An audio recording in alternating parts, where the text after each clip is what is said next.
sasa tuelekee katika kikao cha chama cha DCP ambapo kinara wa chama hicho Rigathi Gachagua anazungumza hivi sasa. Hebu tusikie. Month of Ramadan. No parent should ever have to watch their child sleep hungry. These voices from the north are not mere statistics. They are the living conscience of our nation, calling us to act with urgency and humanity. One life lost is one too many. As Kenyans, we know who we are. In moments of trial, we have always turned to the enduring spirit of Harambee, pulling together, standing shoulder to shoulder, and sharing what little we have so that as Kenyans, we know who we are. In moments of trial, we have always turned to the enduring spirit of Harambee, pulling together, standing shoulder, and sharing what little we have so that no one is left behind. When our region suffers, when one region suffers, the whole nation feels the pain. When one child goes hungry, it diminishes us all. This is why we must rise together under the simple but powerful call of Kenyans for Kenya. A reminder that our strength has never been in division, but in unity, compassion, and collective responsibility. Kenya is now facing a deepening drought and food security crisis that warrants urgent national attention.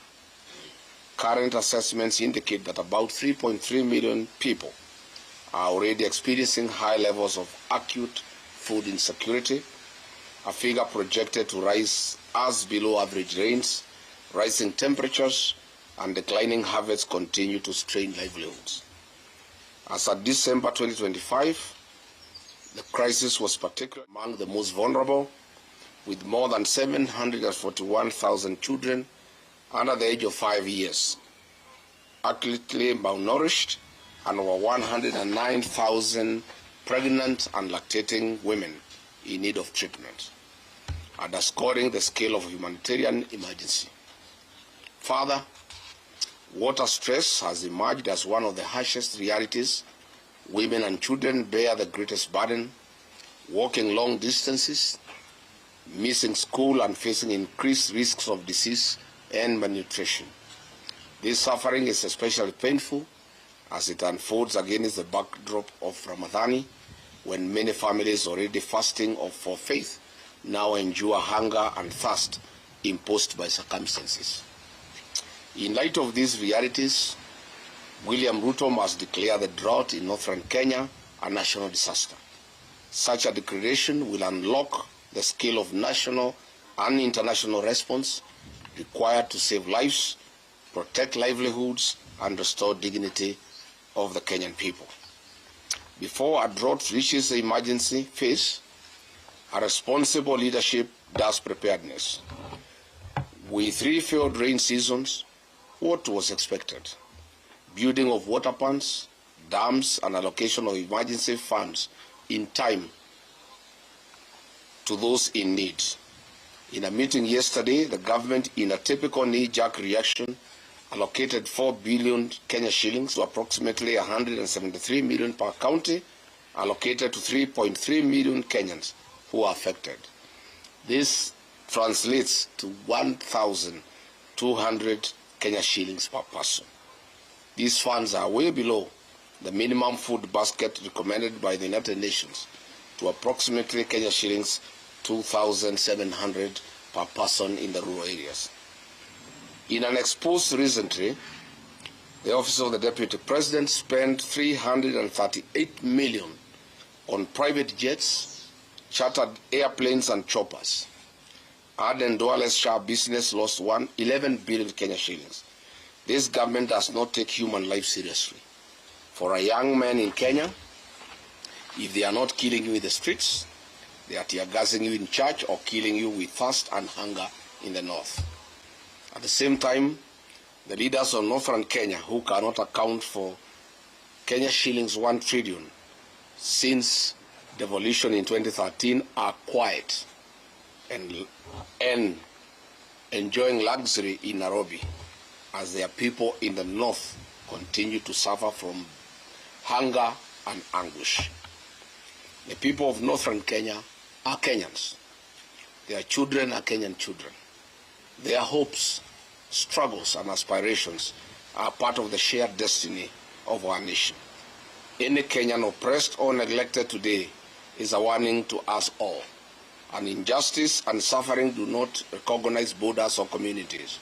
We are and must remain one for all and all for one. Let this be the moment we reclaim the best of who we are, a people who do not turn away from hardship, but who meet it together with courage, with compassion, and with the unbreakable spirit of a nation that refuses.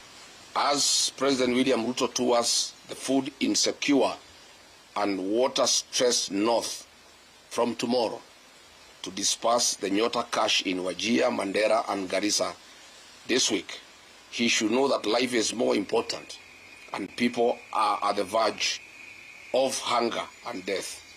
In any case, the whole essence of touring the north is little on Nyota program, but to sanitize the corrupt leaders who have failed the people of northern Kenya. Furthermore, the Nyota program is a World Bank program happening in other African countries like Angola, Mozambique, Nigeria, Senegal, Benin, Togo. Yet we have not seen their presidents turn this into re-election campaign rallies across their countries.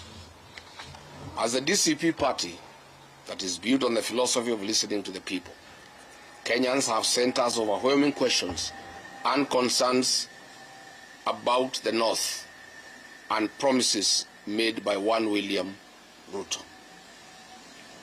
Mr. William Ruto, as you go to dance on the podiums in the North this week starting from tomorrow, do not forget to tell the people of the North why only less than 35% of the population have access to basic clean and safe drinking water compared to the national average of about 68%. The North, too, are Kenyans. Mr. William Ruto, in the North, over 850,000 school-going children did not attend school last year, and the same for this year. Mr. William Ruto, the schools in the North have no classrooms, no laboratories, no teachers. Children standing at the trees. Does this prick your humanity, if at all any is left as you head to the North? Mr. William Ruto, health in the North is just as bad. In Mandera County, half of all women give birth at home without a nurse or a medical doctor. Only 6% of children aged 12 to 23 months are fully vaccinated. I do not know whether you understand what this means to the future of the North and Kenya. Kenya is now facing a deepening drought and food security crisis that warrants urgent national attention.